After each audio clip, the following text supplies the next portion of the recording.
The president of Afghanistan, Hamid Karzai, has escalated a war of words with the U.S. ahead of a major military offensive against the Taliban coming this summer.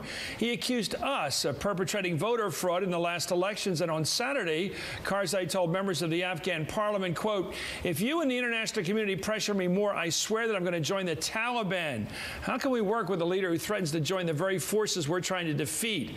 Peter Galbraith's a former UN deputy envoy to Afghanistan. Karzai recently took aim at him, direct aim at Galbraith, and actually accused him of trying to orchestrate electoral fraud over there. Galbraith was dismissed from his post last year after clashing with his superiors over how to eliminate Afghans' widespread voter fraud. Also joining me is David Ignatius. Let me go to Peter, though. First of all, what is going on with Karzai? Is he a drug user, as far as you understand? Well, he's clearly not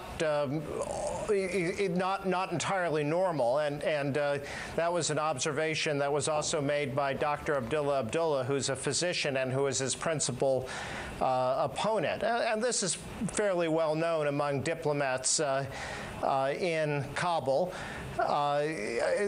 These kinds of tirades that he's produced are not rational.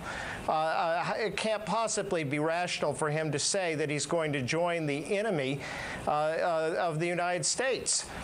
So, or to accuse the UN of fraud that he himself committed.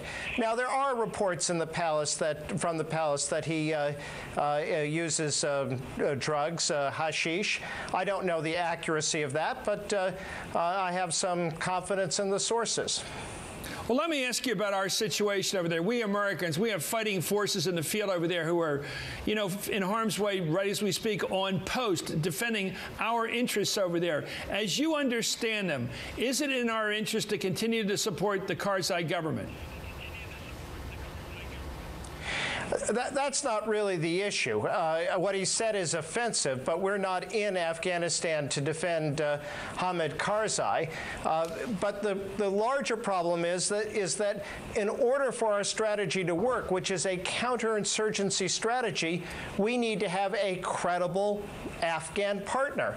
And Hamid Karzai, who has been in office for 8 years of corrupt and inefficient government, now in office by fraud, now not illegitimate in the eyes of many Afghans and many around the world, is also behaving very strangely. Clearly is not a credible partner. And without that partner, the strategy simply is not going to work.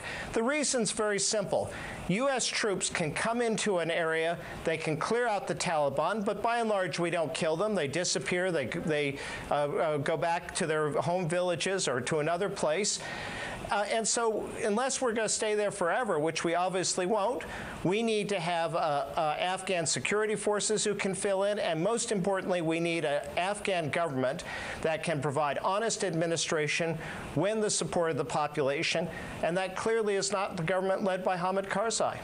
Yeah, I get your point. In other words, we don't want the Taliban to take over. We need someone else to run the country, and right now that's Karzai. Well, Karzai actually accused you, Mr. Galbraith, of perpetrating voter fraud in the Afghan elections. Quote, "There was fraud in the presidential election and the provincial election. No doubt there was massive fraud. That was not done by the Afghans. The foreigners did that.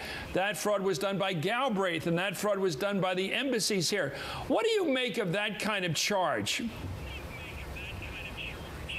It is bizarre beyond measure. In another context, you might say that this was simply the big lie, something pioneered by totalitarian regimes. The Nazis and the Soviets tell such a big lie that people might believe it because they can't imagine that it wouldn't be true. But I don't think that's it. I mean,